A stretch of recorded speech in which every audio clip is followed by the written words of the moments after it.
आपण जाणून घेऊ तानाजी मालुसरे यांच्याबद्दल.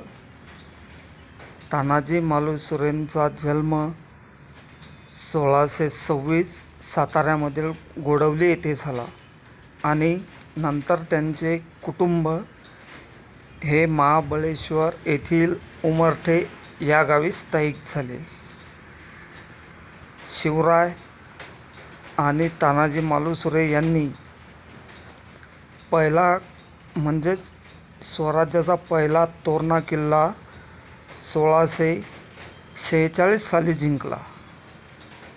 एक दिवस तानाजी मालुसरे यांच्या मुलाचं लग्न ठरल्यामुळे ते लग्नाचं निमंत्रण पत्रिका घेऊन छत्रपती शिवाजी महाराज यांना लग्नाचं निमंत्रणपत्र देण्यासाठी राजगड किल्ल्यावर गेले आणि राजगड किल्ल्यावर युद्धाची तयारी चालू आहे हे त्यांनी पाहिलं आणि तिथून त्यांनी छत्रपती शिवाजी महाराजांना कोंढाणा मी घेतो असं सांगितलं.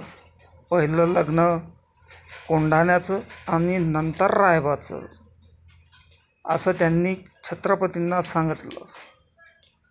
4 फेब्रुवारी 1670 या दिवशी मध्यरात्री ते कोंढाणा किल्ल्यावर चढून गेले आणि त्यांनी उदयभान राठोड याच्या सोबत खूप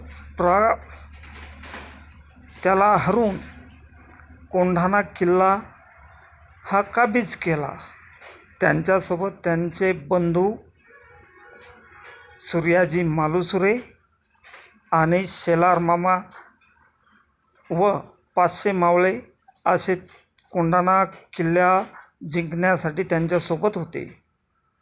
पण या लढाईत तानाजी मालुसरे यांना वीरमरण आले व ही बातमी छत्रपती शिवाजी महाराजांना कळताच त्यांच्या डोळ्यातून अश्रू निघाले. त्यांनी म्हटले, गड आला पण सिंह गेला.